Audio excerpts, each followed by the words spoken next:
Ano ho ang, Opo. kumbaga pinaka-struggle po ng gobyerno natin pagdating po sa repatriation programs ho natin, yung pinakahamon talaga natin para maiuwi ho sila dito sa Pilipinas, especially ho yung nandiyan sa mga lugar o mga bansang apektado ho ng, sigalo at sakit ng silangan?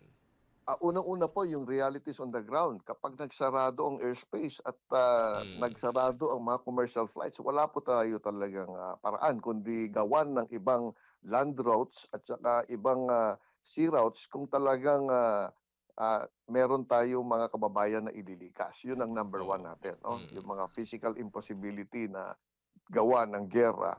Pero tayo po ay may tinatawag na contingency plans, eh. Bago mangyari ang isang, pagsasara ng airspace, bago mangyari ang cancellation ng isang commercial flight, alam na natin yung alternatibong gagawin natin 'no. yun. Nasa kondisyon na po natin 'yan at alam na po ng mga labor attaché at mga kasamahan po natin sa ating overseas offices 'no.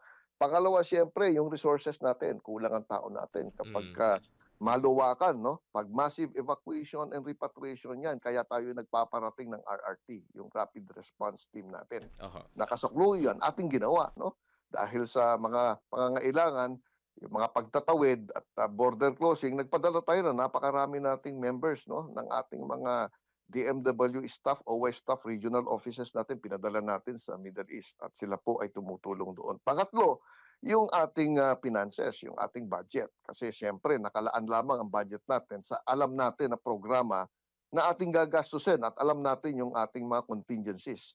Yang ganyang giyera Mm, at, mga ganyang, pagkakataon, eh, oo. hindi naman natin masyadong, nafo-foreseean at lalong-lalo na pagka napaka-unforeseeable, eh, hinihingan natin ng additional budget sa ating, kongreso at mabibilis naman ang ating, DBM, ang ating kongreso na umaksyon ano. Oo. So yun po yung mga ilan lamang sa mga limitations and challenges natin na hinaharap kapag may mga